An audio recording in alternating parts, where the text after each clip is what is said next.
Graças a Deus. Amados, abra sua Bíblia no texto.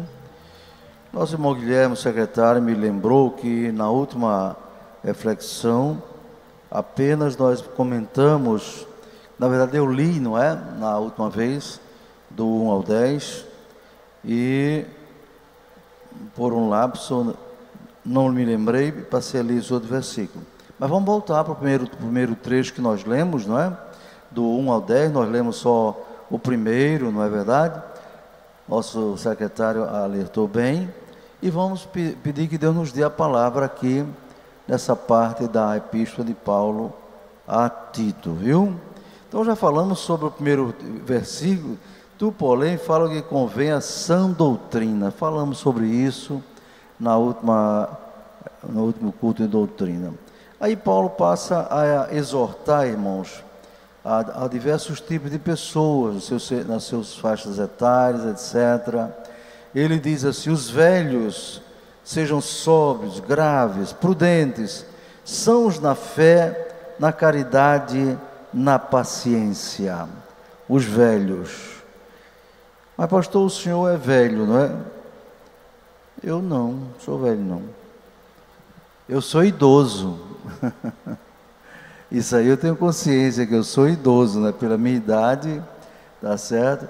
Mas não me sinto velho, porque Deus tem nos renovado, abençoado, não é? Dizem que a velhice é um estado de espírito, não é? Tem pessoas novas na idade, mas que tem um sentimento de uma pessoa de muita idade. E há pessoas que são idosas e têm uma maneira de ser jovial. Mas ele está dizendo que os velhos sejam sóbrios. A palavra sóbrio quer dizer o quê? Simples, moderado, entendeu? Graves. Grave aqui não é de gravidade, quer dizer de seriedade, entendeu? Está entendendo? Prudentes. Prudente quer dizer o quê, irmãos? A pessoa que tem sabedoria, tem cautela. É o contrário de uma pessoa precipitada. Tenhamos muito cuidado com isso, porque a Bíblia diz que aquele que fala muito acaba trazendo para si perturbação. Quem fala demais, não é verdade? Então seja prudente no falar, prudente no agir, tá?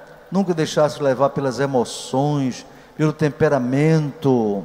Não. O crente não pode ser guiado pelo seu temperamento, né? Existe mais de uma corrente da psicologia que cuida dessa questão dos temperamentos, não é? Uma delas diz que os temperamentos são sanguíneo, colérico, fleumático e melancólico. Então, sanguíneo é do meu tipo, certo? Agora, a pessoa também não tem um temperamento só, tem mais de um, porém um é dominante. Eu, por exemplo, sou sanguíneo misturado com fleumático. Fleumático quer dizer calmo, não é? Calmo, sereno e tranquilo, como diz aquele corinho. Eu sou dominado por esse lado aí, mas se pisar no meu pé, aí quem vai reagir é o sanguíneo. O sangue que sobe para a cabeça. Mas só que nós que somos cristãos, nós devemos estar cheios do Espírito Santo, não é? Para não sermos dominados pelo temperamento. O melancólico é aquela pessoa que é para dentro, aquela pessoa que nem fala. Se você não falar com ela, ela não fala com você. Se você não der paz do Senhor, ela também não te dá paz do Senhor, viu? É o melancólico, é para dentro. O fleumático é também para dentro. Já o sanguíneo é mais para fora, extrovertido. E tem o tal do colérico, meu irmão, esse é que é terrível, viu? O irmão, por exemplo, que é fleumático, não é? Ele chega, ele nem fala. Aí você diz, Pai do Senhor. Ele diz, Pai do Senhor. Para dentro assim, sabe? Pai do Senhor, Pai do Senhor. Ele não ri muito, nada disso não faz gesto, como eu gosto de fazer, não é? Já o colérico, você tem uma ideia, eu era lá de Natal e uma irmã me procurou e disse: pastor Elinaldo, eu dava aconselhamento lá. Eu dava aconselhamento, uma vez por semana ficava lá à disposição para dar aconselhamento.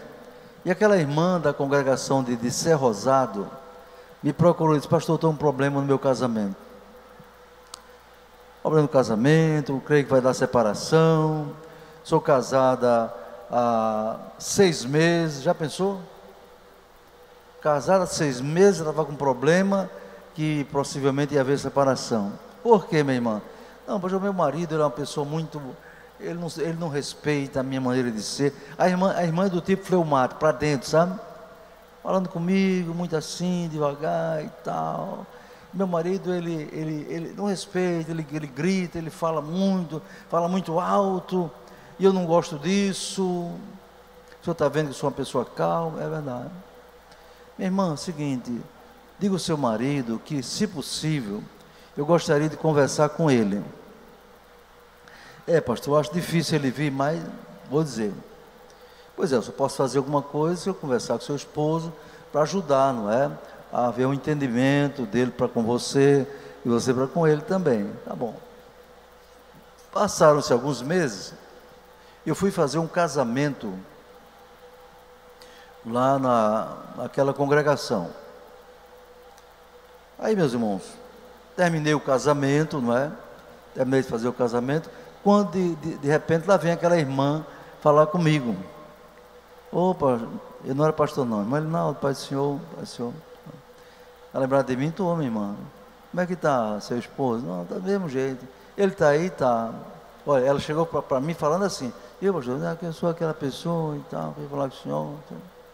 Seu marido está aí, está. Aí chama ele aí, ela foi chamar. Quando ele chegou, cadê? Vem cá, olha como ele me tratou. Eu disse: Pai do Senhor, irmão.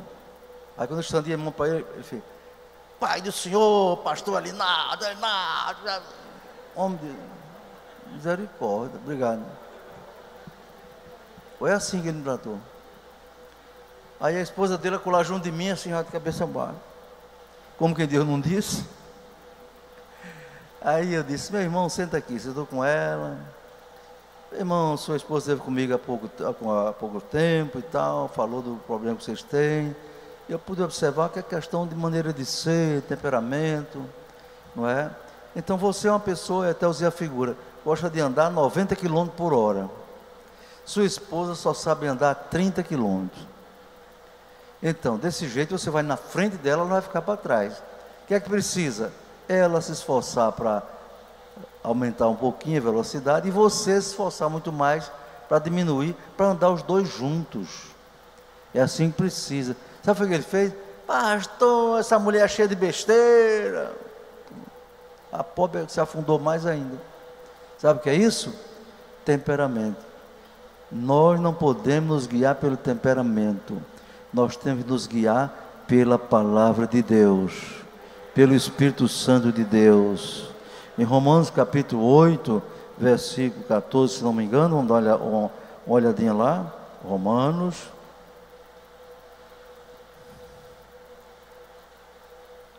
capítulo 8, versículo 14.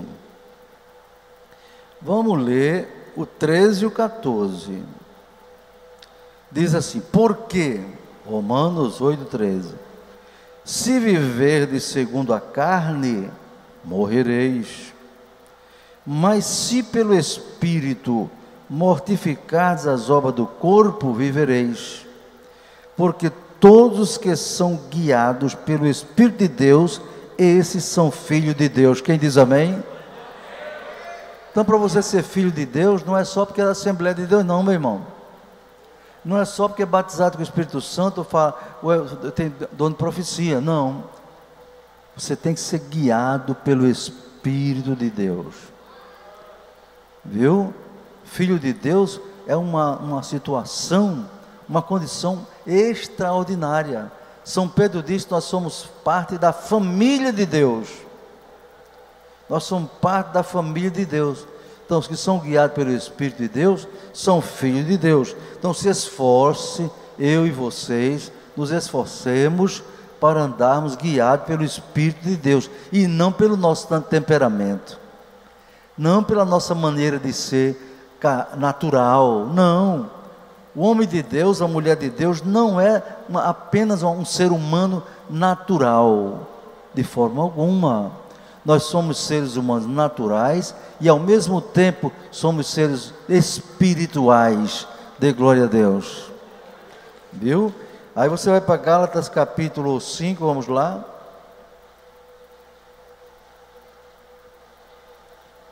Louvado seja Deus, depois de Coríntios, não é? Gálatas, capítulo 5, versículo 16. Depois eu volto lá para Tito. Diz assim, ó: digo, porém, andai em espírito, e não cumprireis a concupiscência da carne, porque a carne cobiça contra o espírito, e o espírito contra a carne, e este opõe-se um ao outro, para que não façais o que quereis. Está vendo? Aí ele diz quais são as obras da carne. Aí São Paulo começa orientando aqui e diz, né? Os velhos sejam sóbrios. Todas essas qualidades que ele está dizendo, esse comportamento aqui, é para quem é filho de Deus. Só pode cumprir o que Paulo está dizendo aqui se for guiado pelo Espírito de Deus. Se for um homem carnal, uma mulher carnal, um homem carnal, não vai poder cumprir nada disso. Pode ser novo ou velho, idoso. Os velhos sejam sóbrios, quer dizer, simples, graves, sérios, prudentes, sãos na fé. Já vimos ali a sã doutrina, ó. Agora, sãos na fé, na maneira de crer, na caridade, na paciência. A caridade aqui na Bíblia não quer dizer apenas dar esmola, não, irmão. Caridade aqui quer dizer o amor em ação, o amor de Deus em ação. Todo crente tem que ser revestido do amor de Deus primeiramente, porque você precisa e eu amarmos a Deus acima de tudo e também amar o próximo como a nós mesmos. Então estou dizendo que os velhos devem ser sãos na fé, na caridade. Eu já vi pessoa idosa, meu irmão, que com ele é o seguinte, ele não se lembra que foi criança, ele não se lembra que foi adolescente, ele não se lembra que foi jovem. Ele agora é aquela pessoa muito séria. Olha, veja o equilíbrio da Bíblia. O velho seja sóbrio, grave, sério, prudente, sãos na fé e na caridade, no amor. Ao mesmo tempo que tem que ele ser prudente, ser grave, sério, na verdade, tem que ter amor. Tem que ter amor. Eu já vi irmão idoso, meu irmão, um deles disse para mim, Ronaldo, lá em Natal, crente não é para andar rindo não, crente não é para rir. Eu gosto de rir, né? Eu digo, por que, irmão? Porque Jesus não riu, Jesus chorou. A Bíblia não diz que Jesus sorriu, diz que ele chorou. Eu digo, por que o senhor não está chorando? Se é assim, tem que estar chorando o tempo todo? Não pode, sei o quê. E meu irmão, não é assim não. Você está sendo um pouco exagerado, não é? Quer dizer que Jesus não riu, a Bíblia não diz isso, mas Jesus botou aquelas crianças no braço. Será que Jesus botou aquelas criancinhas no braço, tocou nelas de cara feia? Creio que não. Mas tem gente que é assim, é tão santo, a santidade dele é uma santidade tão terrível, que não tem amor. Santidade sem amor leva para o inferno. Anotou aí? Santidade sem amor, o santo vai bater no inferno. Qual é a base bíblica, pastor? Eu cheguei um pouco tarde hoje, eu atendi uma pessoa do estrangeiro, do exterior, ligou para mim buscando uma solução de um problema, não é? E muitas vezes problema porque a pessoa não entende a vida cristã. Então 1 João, vamos lá, a mostrar que tem santo que vai para o céu, vai para o inferno. Tem santo que vai para o inferno. Ô pastor, o senhor não está exagerando não? Vamos lá. 1 João, capítulo 2, versículo 9. Que diz: aquele que aborrece a seu irmão, não é? Está em trevas, e anda em trevas, e não sabe para onde deva ir, porque as trevas lhe cegaram os olhos. Ó, por que ele está em treva? Porque aborrece o irmão. Aí você vai 1 Pedro 3,15, aí a coisa fica mais forte.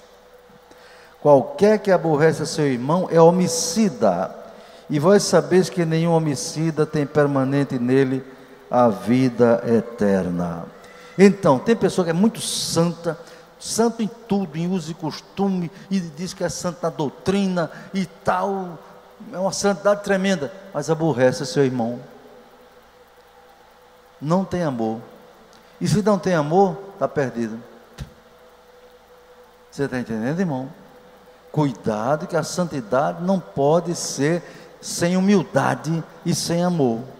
Entende? Então Paulo exorta muito bem, dizendo que os velhos sejam prudentes, sãos na fé e na caridade. Quer dizer, ele deve ser são na prática do amor, que é o maior dos mandamentos da Bíblia, é amar a Deus acima de tudo e ao próximo como a si mesmo. E João 13, 34, 35, Jesus disse: um novo mandamento vos dou. Eu considero o 11º. Um novo mandamento vos dou, que vos ameis uns aos outros, como eu vos amei. E nisto todos conhecerão que sois meus discípulos, se vos amardes uns aos outros.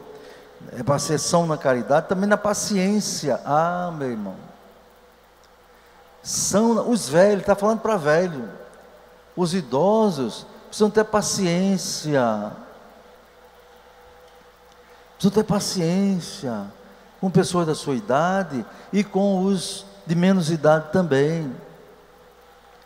Tem irmã idosa, tem irmão idoso que não tem paciência. A idade, muitas vezes, os problemas, doenças próprias da idade avançada, da velhice, né? Leva muitas vezes as pessoas a ficarem nervosas, neurastênicas. Mas aqui está dizendo que os velhos, falando com um pastor, disse: não, mas é porque eu sou assim mesmo.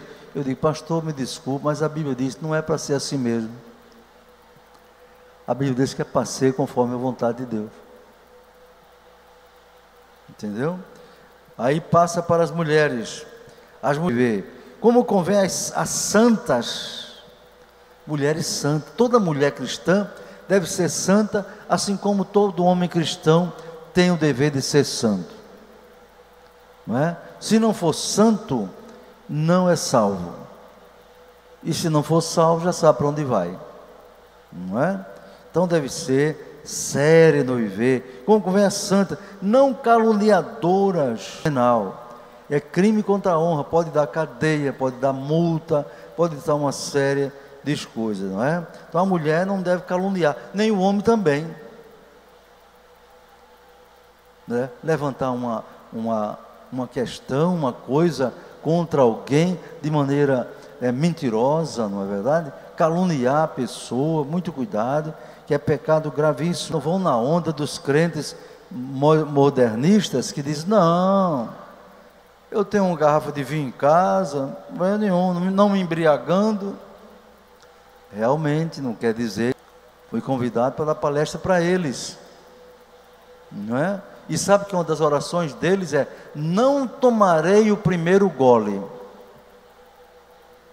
Quem já foi do AA aqui? Todos que estão ali já foram derrotados pela bebida e estão querendo se recuperar. E aquele reunião dos AA, Alcoólicos Anônimos, é uma... Então, meu irmão, não tome o primeiro gole não. Porque se você tomar o primeiro gole, você se acostuma com o primeiro gole. Aí vai tomar o segundo.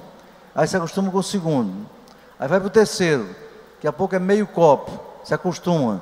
Depois é um copo. Depois tive todinho. Hoje eu disse: pô, irmão, você toma Coca-Cola, refrigerante, aquilo é um detergente. Problema teu. Agora eu quero ver você estragar o seu estômago, tomar suco de acerola. Aí estava lá, champanhe. Eu fiz o casamento. Meu irmão, que negócio é esse? Coisa, viu? Só é crente mesmo, mas não tem convicção da fé, do testemunho que tem que dar. Está entendendo, irmão? Então, nada de tomar vinho. Mestras no bem. As mulheres cristãs idosas não podem ser pessoas de qualquer jeito, tem que ser verdade, não é? E os irmãos temos responsabilidade de ensinar os mais novos. Nós os obreiros, as mulheres ensinar mais novas a quê? A serem prudentes. Então, para ela ensinar a mulher mais nova a ser prudente, ela que é idosa tem que ser prudente também, a serem prudentes, a amarem seus maridos. Então, a mulher amando, a amar seus filhos. A mulher cristã idosa deve ter experiência dos anos de vida, dos anos de casada, para ensinar a mais nova. Começa ensinando as suas filhas, começa ensinando aos seus filhos, e também, por extensão, as outras mulheres que estiverem ao alcance dela, para ensinar, pois elas devem ser mestras no bem, a serem moderados. Do mesmo que o homem idoso tem que ser moderado, né? Não é para ser exibido, se mostrar, querer ser mais importante do que todo mundo. A mulher também, moderada, casta que é um sermão triste do homem que casa com a mulher que não sabe ser boa dona de casa. Disso, todos somos um em Cristo Jesus. Em outras palavras, todos somos iguais em Cristo Jesus. Agora, o que eu tenho mais, eu tenho mais responsabilidade do que o pastor Guilherme. Aí eu tenho mais responsabilidade do que vocês. E responsabilidade não é coisa para dizer que é agradável ter responsabilidade. Não, a gente tem porque é para ter. Entendeu? É isso mesmo. Submissão aqui foi Deus, é submissão no amor, como a igreja está sujeita a Cristo, entende, irmão? Aí prossegue e diz assim: para que a palavra de Deus não seja blasfemada. Ou seja, se um homem idoso, uma mulher idosa, não se comportar bem na sua casa, na vizinhança, no trabalho, na rua, a palavra de Deus pode ser blasfemada. Aí ele agora passa a exortar os jovens, exorta semelhantemente aos jovens, que sejam moderados. Jovens, rapazes e moças, adolescentes da igreja, sejam moderados. Lá em cima ele usa o adjetivo sóbrio. Sóbrio quer dizer simples, moderado. Mas para o jovem ele diz com todas as letras: os jovens sejam moderados, não é? Quer dizer, que tenha um comportamento que não seja exagerado, que não seja precipitado, que não queira se exibir. Aqui é onde entra, por exemplo, irmãos, a questão de usos e costumes também, não é? Uso e costume, tanto para homem como para mulher. Todos nós devemos ter simplicidade na maneira de ser, de falar, de agir e de vestir também. Sim, senhor, de vestir também. Isso é uma coisa que a gente faz uma confusão por isso, um cavalo de batalha por isso, não é? Não precisa, é só seguir a Bíblia. É só seguir a Bíblia. No Facebook eu coloquei, um irmão mandou para mim, não é? Falando sobre o traje da mulher. Bem pouquinho ele colocou. Digo, opa, vou aproveitar aqui para dar uma aula sobre o traje feminino e que se equivale, e também com analogia para o masculino. Aí, ali 1 Timóteo 2:9, né? As mulheres devem se trajar com honestidade, pudor e modéstia. Então no Facebook eu coloquei o que é um traje honesto. Na verdade é aquele que cumpre a sua finalidade. Qual é a finalidade do traje? A finalidade do traje, seja da mulher ou do homem, é cobrir o seu corpo naquilo que não deve mostrar. Quando Deus fez Adão e Eva, não tinha roupa não, era todo mundo nu,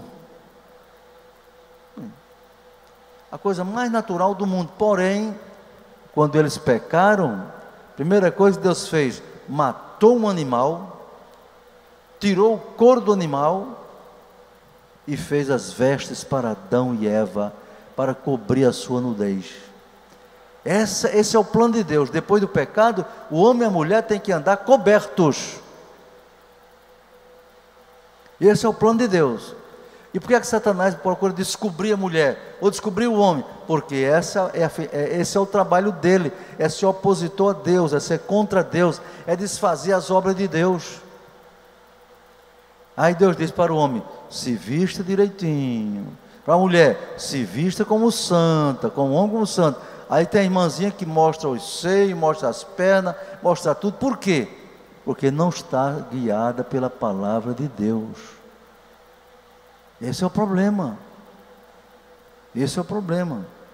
Viu? Os jovens devem ser moderados. Jovem aqui envolve homem e mulher. Os jovens em geral sejam moderados. Nada de se mostrar no vestido, mostrar com joia, mostrar com sei o quê. Nada.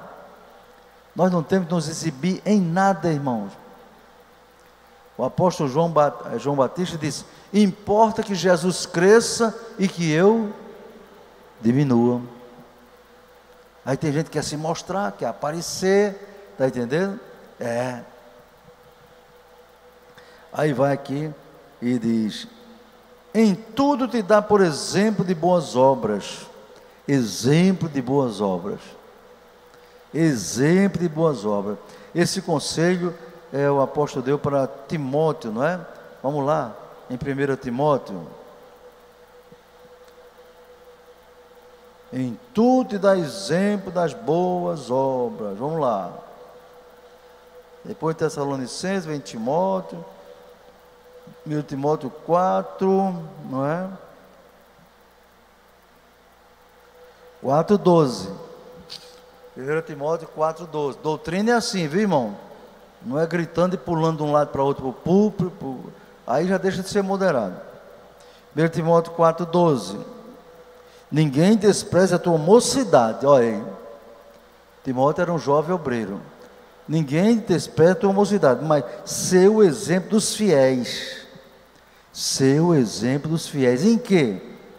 Aí diz aqui, ó: na palavra, no trato, na caridade, no espírito, na fé e na pureza. É isso que se cobra de um jovem, de uma jovem cristã. Seja exemplo na palavra, no trato, na fé, na caridade, na pureza. Entende? Aí lá para Tito ele diz, não é? Que os jovens sejam moderados, ser o exemplo de boas obras. Na doutrina mostra incorrupção, gravidade e sinceridade. Quer dizer, na doutrina ensine com sinceridade, ensine com seriedade, não é? Sem corrupção.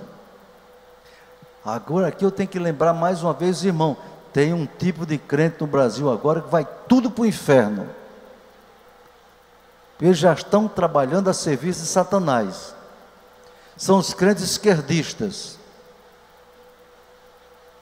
Crente esquerdista tem. Criaram agora uma frente evangélica progressista. É esse pessoal de PT, PSOL, PCB, P não sei o que, tudo que é de esquerda. Viu?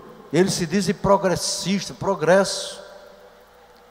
Eles aceitam o aborto como uma coisa necessária, eles aceitam o casamento gay, eles aceitam a ideologia de gênero, que diz que ninguém nasce homem nem mulher, entendeu? É coisa do Satanás, coisa do Satanás, meu irmão.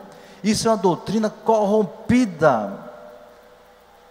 Aqui está dizendo, na doutrina com incorrupção, mostra incorrupção, gravidade, sinceridade. Essas pessoas não são sinceras, irmão. Não são sinceras. Mas não, o evangelho tem que ser inclusivo, é verdade. O evangelho é inclusivo e é exclusivo, ou excludente. Ele é inclusivo o quê? Jesus diz: vinde a mim todos vós que estáis cansados e oprimidos. Isso é inclusão. Você tem que vir a Jesus. Vinde a mim todos vós que estáis cansados e oprimidos, e eu os aliviarei. Aí vem a segunda parte: tomai sobre vós o meu jugo. Muita gente não quer o jugo. só quer as bênçãos, só quer a salvação, só quer a riqueza, só quer a saúde, mas não quer obedecer. Mas Jesus mostrou logo, quando ele chamou os discípulos, disse: ide por todo mundo, pregar o evangelho a toda criatura. Quem crê e for batizado será salvo, inclui. Mas quem não crê, exclui, será condenado. O evangelho é inclusivo e é excludente. Inclui quem quer e exclui quem não quer. Não adianta, irmão, negócio de inclusivo, sei o que, não. Deus não joga seus filhos no inferno, Ele não joga mesmo não. A pessoa que escolhe, quer ir para o céu, tem que se arrepender e tem que obedecer. Quer ir para o inferno, é só não se arrepender, nem crer, ou então crê, mas não obedece. Quero terminar essa parte até o versículo 10, não é? Linguagem sã, a linguagem do crente, é uma linguagem sadia. Daí mesmo essas pornografiazinhas que tem na televisão, não é? Que até Bolsonaro gosta de dizer de vez em quando, o crente não é para dizer não. Não, senhor. O crente pode dizer uma palavra de admiração, de chateação, de revolta, pode. Nós somos humanos, mas não pode usar pornografia não, porque não é linguagem sã. É irrepreensível, para que o adversário se envergonhe, não tendo nenhum mal que dizer de vós. Aí ele passa para outra categoria de pessoas, exorta os servos. Servos aqui quer dizer empregado, empregada doméstica, empregado da loja, funcionário público, entendeu? Servos em geral. Exorta os servos que sujeitem a seus senhores e em tudo agradem, não contradizendo. Então, uma pessoa que é empregada, é um crente empregado numa loja, empregado numa casa, tem que respeitar os seus patrões. Agora, eles têm que fazer tudo que o patrão quer? Não, deve fazer aquilo que é correto, aquilo que é certo, tá? É isso que a Bíblia está dizendo. Não é sujeitar. Uma menina lá na igreja disse que o gerente botou os olhos em cima dela, lá em Natal, e quis sair com ela para um motel. Ela pediu demissão da loja, mas não sujeitou ao assédio aquele imoral. E Deus abriu outra porta para ela. Pronto. Entendeu, meus irmãos? Então, agora, naquilo que é correto, que é certo, que é legal, não é? De acordo com as leis trabalhistas, a ética, a pessoa deve procurar obedecer, não é verdade? Por exemplo, eu já vi um empresário crente, dono de uma loja em Natal, hoje ele é pastor. Disse: Arnaldo, eu prefiro empregar pessoas descrentes. E como assim, rapaz? Não é? A Bíblia diz que quer fazer o bem a todos, principalmente o doméstico da fé. Ele preferia empregar pessoa não crente. Como é isso, rapaz? Estou entendendo não. Disse: Arnaldo, pessoa é crente da nossa igreja, aí às vezes quer sair mais cedo, porque diz assim, que hoje tem um ensaio do conjunto. Irmão, eu cheguei atrasado porque fui para a vigília. Tem esse negócio não. Já o incrédulo não tem isso. Ele chega na hora e sai na hora. Mas o crente vem com desculpa e às vezes diz que a gente não tem amor. Negativo. Você tem que cumprir o seu dever. Tem um contrato de trabalho, é para chegar às 7 horas, chega às 7 horas. É para chegar de 8, chega de 8. É para sair de 4 da tarde ou de 5, sai de 5 da tarde. Entende? É cumpridor dos deveres. Porque senão você vai dar um mau exemplo, não é? E diz assim, não defraudando, quer dizer, não roubando, não é? Antes mostrando toda boa lealdade, para que em tudo seja ornamento da doutrina de Deus, nosso Salvador. Quer dizer, o comportamento de um servo aqui chega a ser o ornamento da doutrina de Deus. Amém, meus irmãos?